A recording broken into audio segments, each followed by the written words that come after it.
चीदर चिदरानी जी नाम के एक भगत भक्तमाल जी में आते हैं।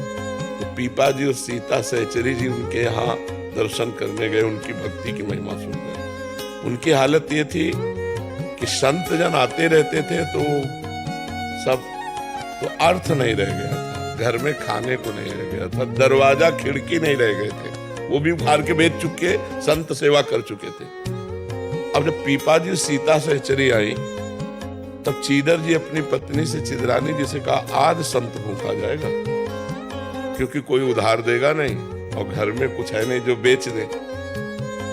तो आज हमारा नियम टूट जाएगा कि संत कभी भूखा दरवाजे से नहीं जाना चाहिए। भाई इतने बड़े संत पीपा जी सीता सहचरी, उनकी पत्नी ने जानो क्या कहा, भूखे नहीं जाएंगे, हमारा एक वस्त्र है शरीर में, कुछ देखने लायक है, मतलब थोड़ा ठीक है, क्योंकि चीदर जी की तो द्रुपटी धोती लपटी हुई थी तन में, उन्होंने अपना वस्त्र उतार दिया और कहा बाजार में बेच दो, चना गुड़ तो मिल जाएगा, कुछ तो मिल जाएगा, भूखे तो नहीं जाएंगे।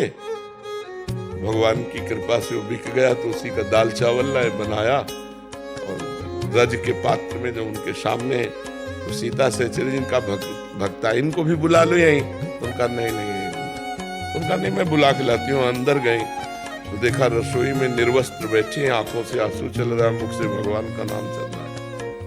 सीता सहचरी समझ गई घर की हालत देख के, तो उनका सखी तुम निर्वस्त्र क्यों बैठी हो? तो उन्होंने आंख खोल के देखा, कहा हमने तो सुना था आप द्वारिकाधीश का साक्षात्कार करके आई होगी, तो द्वारिकाधीश की चर्चा करोगी क्या? इस नाशवान शरीर की चर्चा शुरू कर दी, तो नंगा ही पैदा हुआ था, मरेगा तो ऐसे ही जल जाएगा, इसकी चर्चा क्या? भगवान की चर्चा।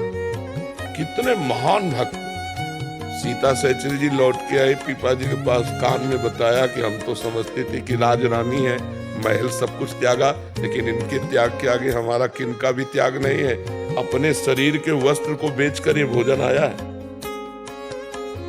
भक्ति सर्वस्व त्याग, सर्वस्व बलिदान और निष्ठा। तो आप अपने पद का अगर निष्ठा पूर्वक पालन करें तो बहुत बड़ी पूजा भगवान की होगी। जो भी आपको कर्तव्य कर्म मिला हो, और नाम जप करते हुए अपने परिवार का पोषण करें, ये भगवान की भक्ति सिखाती है। भगवान की भक्ति ऐसा नहीं कि अपने कर्तव्य का त्याग सिखाती हो, कर्तव्य के लिए त्याग सिखाती है, अपने कर्तव्य के पालन के लिए प्राण भी दे दें हम, ये भक्ति सिखाती है।